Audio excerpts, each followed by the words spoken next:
ஆசை பேராசை இது ரெண்டுத்துக்கும் நடுவுல வாழ்ற அந்த வாழ்க்கையை பத்தி நீங்க என்ன நினைக்கிறீங்க? ரெண்டுமே ஒண்ணுதானம்மா. ஆசை அளவு கடந்து அது பேராசையா தானே மாறுது.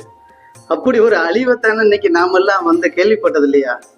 உலகமே கதி கலங்கி நடுங்கி போன ஒரு மிகப்பெரிய ஒரு ஒரு அழிவை நாம நிகழ்வை நாம சந்திச்ச அந்த பாடங்கள் அந்த பின்னாடி இருக்கு பார்த்தீங்களா? ஹிரோஷிமா நாகசாகி. இது ஆசையினாலையும் ஆசை அளவுக்கு அதிகமா பெருக்கெடுத்ததுனால அது பேராசையா மாறி அது ஒரு ஆணவத்தின் அடையாளமா மாறி அது ஒரு மனிதனோட அழிவைத்தான் அதோட இறுதியில கொண்டு வரும். அப்ப ஆசையே படக்கூடாதுன்றீங்களா? இல்ல ஆசைப்படுறது தவறா?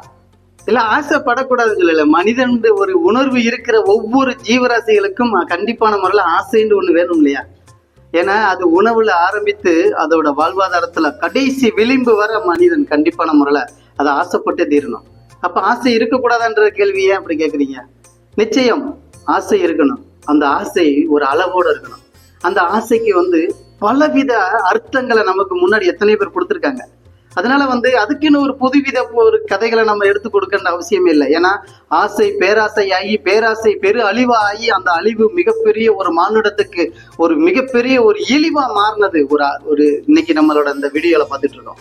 அந்த ஆசை பேராசையா மாறி அந்த மனித இனமே அழிந்த கதையை நம்ம பார்த்துருக்கோம் இல்லையா? அப்ப அந்த ஒரு ஆசைகளை அடக்க தெரிந்தாலே போதும், நம்மளோட வாழ்க்கை மிகப்பெரிய அருமையான ஒரு வாழ்க்கையா மாறும்.